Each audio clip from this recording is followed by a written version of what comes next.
कोशिश की थी। कहा गया कि मध्यस्थता हो गई, बातचीत बन गई, अब अफगानिस्तान और पाकिस्तान एक दूसरे के खिलाफ हमले नहीं करेंगे। लेकिन वो मध्यस्थता फेल कर गई। देखा कि हमने कि फिर से दोनों के बीच में लड़ाइयां शुरू हो गई, सीमा पार जो झगड़े शुरू हो गए। अफगानिस्तान ने दावा किया है कि उसने पाकिस्तान की कई सीमा पार चौकियों पर कब्जा कर लिया है, और ये इसलिए हो रहा है कि देखिए डूरन लाइन जो है वो ब्रिटिश जो थे उन्होंने डूरन लाइन पाकिस्तान और अफगानिस्तान के बीच में खींचा था। वो डूरन लाइन पे न तो अफगानिस्तान मानता है न पाकिस्तान मानता है। जहां पाकिस्तान के हित की बात होती है कहता है कि ये डूरन लाइन है, जहां उसके हित की बात नहीं होती है वो इसे मानने से इनकार करता है।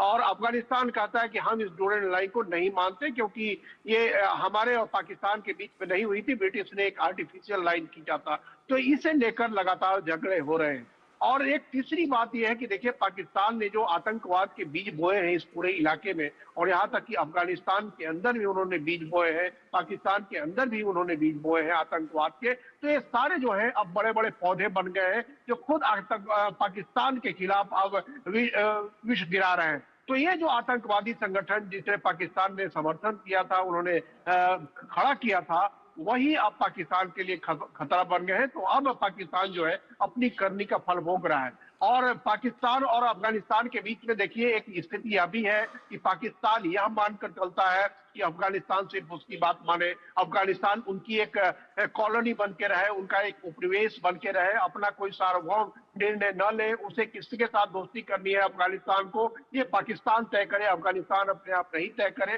तो ये सारी बातें पाकिस्तान को लगातार परेशान कर रही है। और इसीलिए जो है ख्वाजा आसिफ जो वहाँ के डिफेंस मिनिस्टर ने उन्हें कह दिया है कि हम एक खुले युद्ध की स्थिति में है अफगानिस्तान के खिलाफ। तो यह जो स्थिति है वो निश्चित तौर पे एक चेतावनी है पाकिस्तान के लिए भी कि देखिए जिस तरीके से आपने पूरे दुनिया के अन्य देशों में आतंकवाद फैलाए हैं, अब वही टीटीपी जो है वो वहाँ पाकिस्तान के अंदर भी परेशानियां पैदा कर रहा है। और उसका वो उसका आरोप लगा रहे हैं वो तालिबान की सरकार पे, जो तालिबान कोशिश ये कर रहा है कि अफगानिस्तान को एक स्टेबलाइज किया जाए।